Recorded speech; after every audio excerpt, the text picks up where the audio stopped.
Hola amigos y amigas de Al Filo de la Tijera, y hoy estamos festejando el Día del Abogado con un súper abogado. Yo soy Gary Sanabria. Yo soy Hans y tenemos el gusto de presentarles y agradecerle que nos reciba en su casa a Miguel Ángel Arteaga. Muchas gracias. Cuéntanos y platícanos qué te trajo al derecho. Muchas gracias, pues bienvenidos, qué gusto recibirlos en su casa, Gary, Gracias. Hans. Muchas gracias. Me da mucho gusto que nos visiten y bueno, pues muchísimas gracias por la posibilidad de platicar un poquito con ustedes acerca de lo que significa ser abogado. Bueno, pues en principio, ¿qué es abogado? ¿Qué significa la palabra abogado? La palabra abogado viene del latín advocatus, que significa llamado en auxilio. Entonces, el abogado es la persona que es llamada para auxiliar a alguien, para hablar por otra persona. Como profesión es muy antigua la abogacía. Podríamos decir que data de la antigua Grecia, ¿no? En aquella época, en la Grecia clásica, se impartía justicia en un lugar que se llamaba Areópago. El Areópago, ubicado en una de las colinas de Grecia, en la colina Ares, la colina de Ares, ahí estaba el tribunal, el Areópago. Y entonces había personas con conocimientos de la sociedad, conocimientos del derecho, cuyo auxilio se pedía para que las personas fueran a dirimir sus controversias. Entonces, pues de ahí viene la abogacía ya un poquito más delineada como profesión. Pero claro, no podemos olvidar la influencia del derecho romano. Grandes abogados de Roma que nos han legado sus conocimientos, Ulpiano, Papiniano, Modistiano y pues muchos otros grandes jurisconsultos, así se les llamaba en aquella época.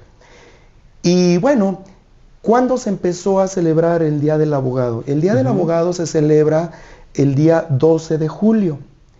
Se celebra en conmemoración de la primera cátedra de Derecho que se impartió en México, que fue el 12 de julio de 1553. 1553. 1553. Pues como, ¿qué serán? Como 40 y tantos años después, 40 años después de la conquista. Claro, o sea, claro. Desde el momento en el que tocaron México, dijeron, aquí necesitamos leyes. ¿Sí? Claro, urgen.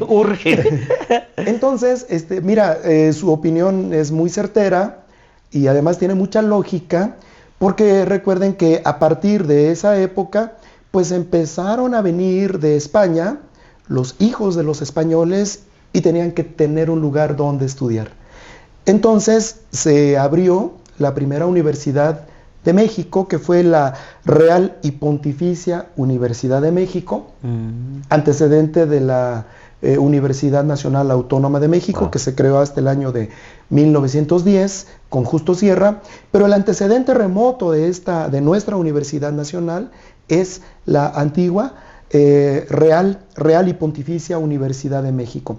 Entonces, el 12 de julio del año 1553, un notable jurista, maestro de aquella época, un humanista notable también, llamado Bartolomé de Frías y Albornoz, impartió la primera cátedra de Derecho en la Real y Pontificia Universidad de México.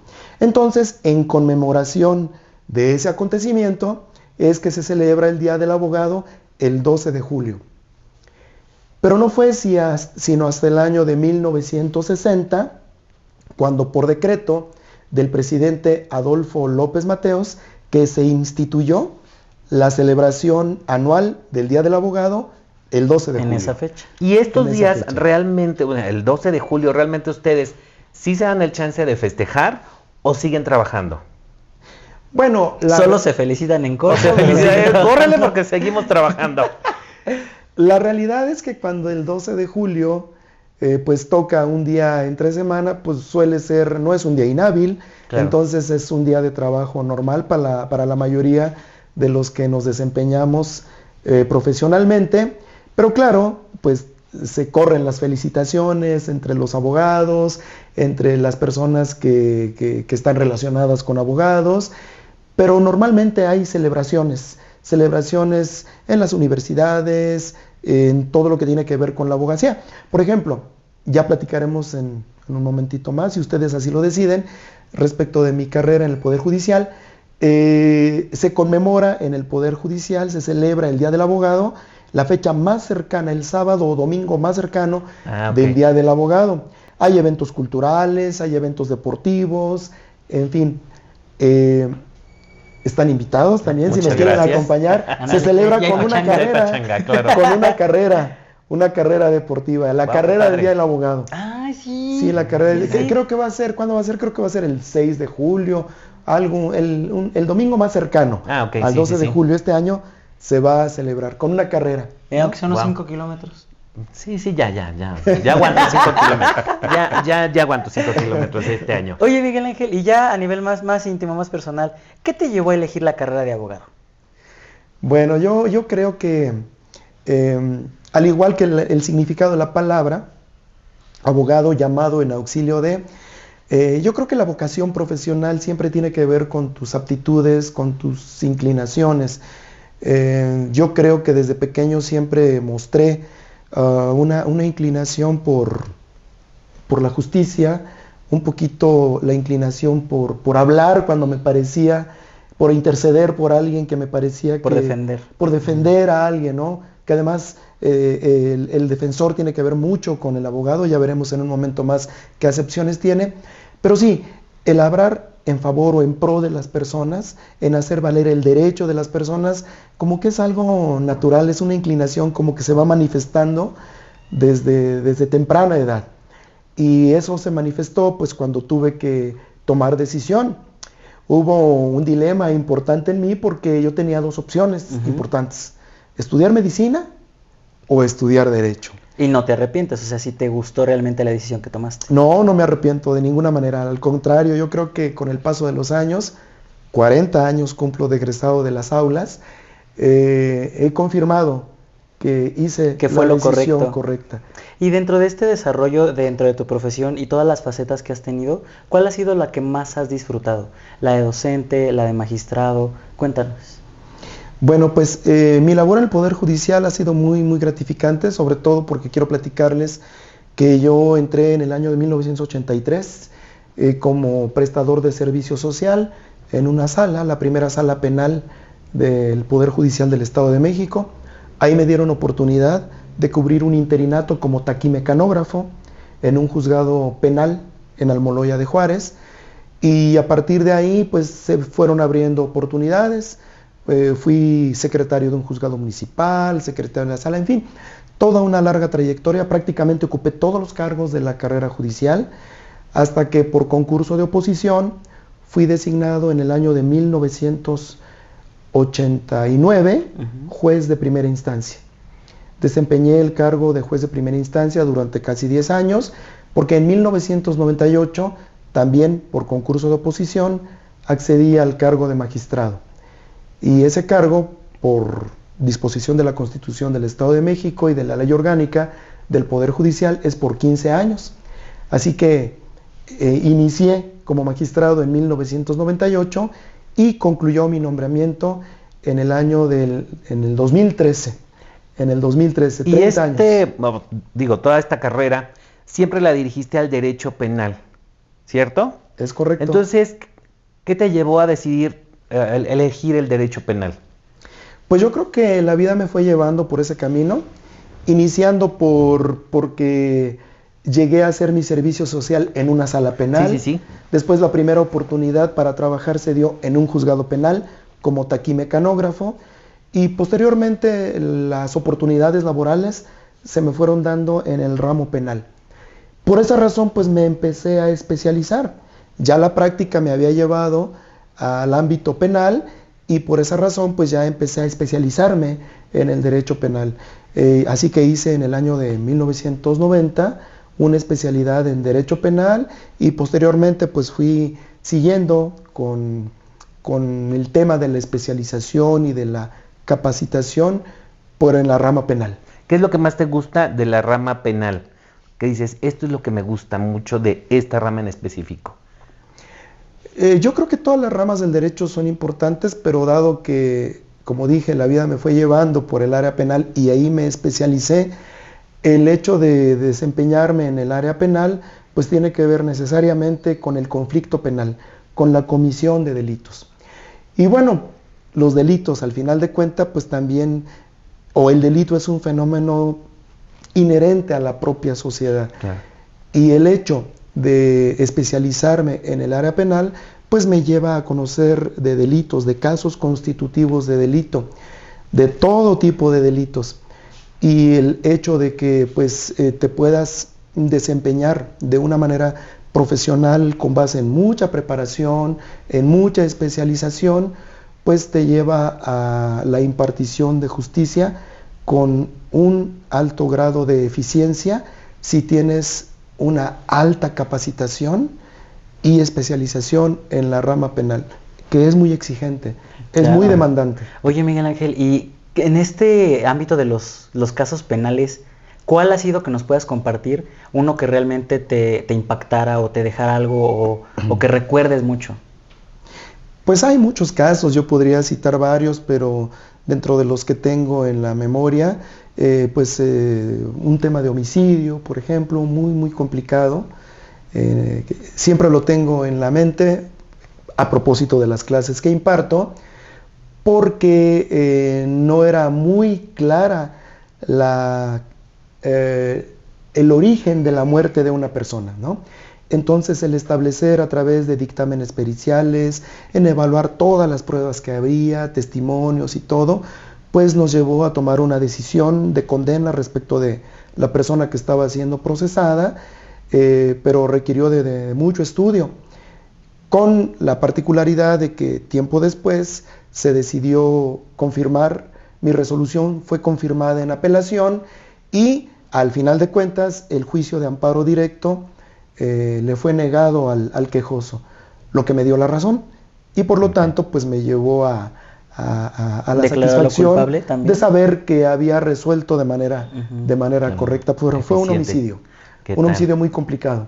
¿Y cómo le haces, o sea, o cómo le hiciste cuando empezabas en la carrera de Derecho Penal? ¿Cómo le hiciste para decir, esto no es mi problema, es el problema de las personas, yo imparto la justicia? ¿Qué te hace como conectarte involucrarte con emocionalmente?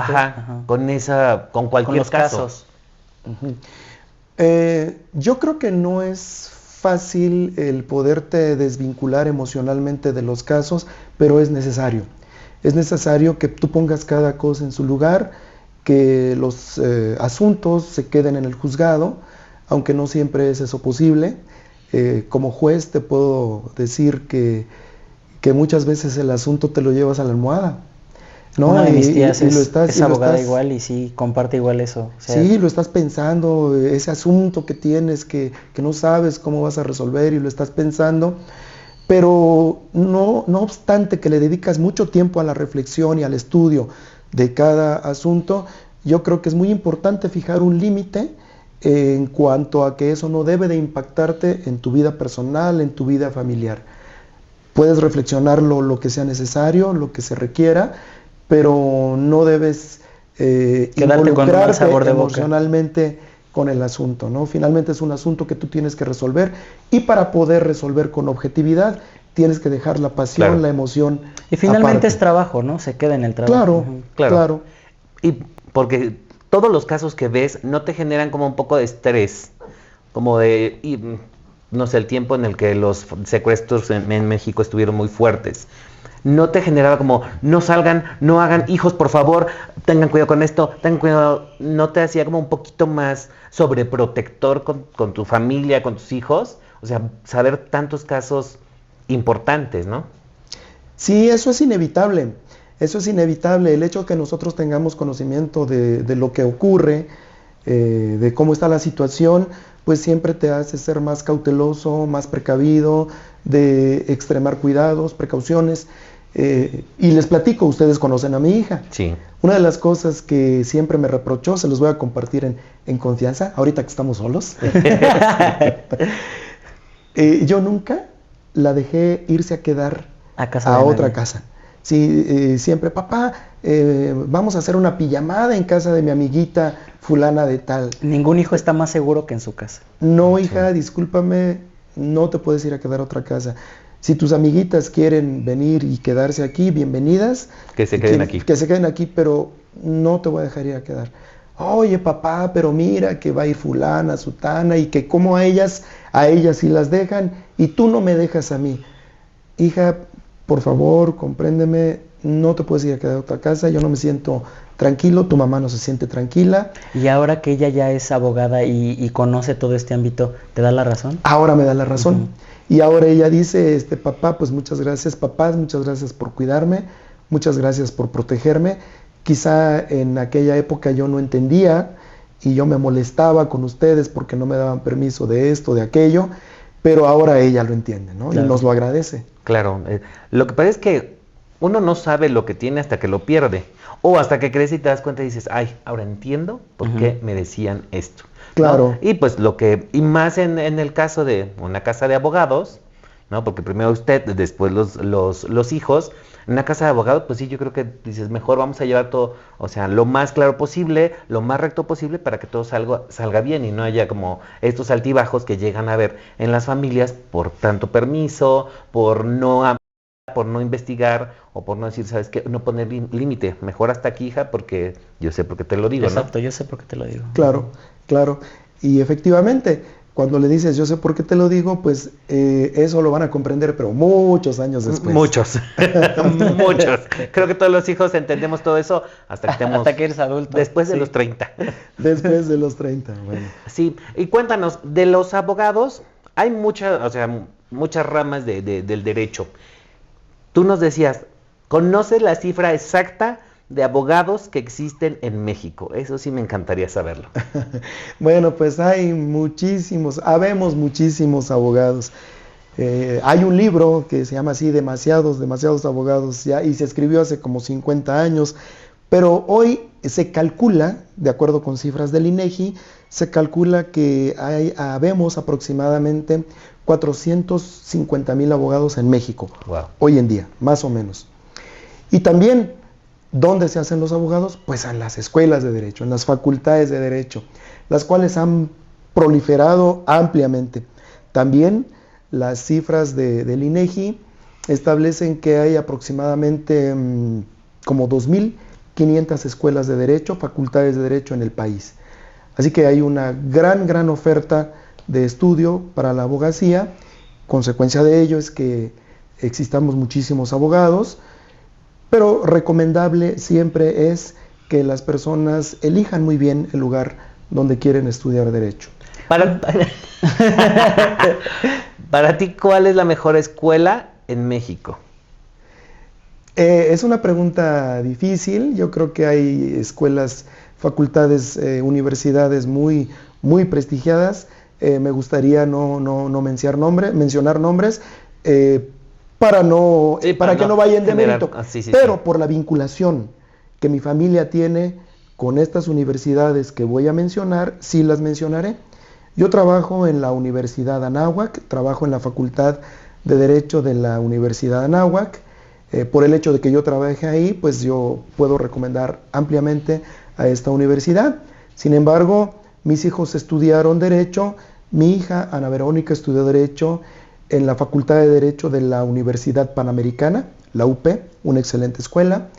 Mi hijo estudió Derecho en la Facultad de Derecho de la Universidad Iberoamericana, también una excelente escuela.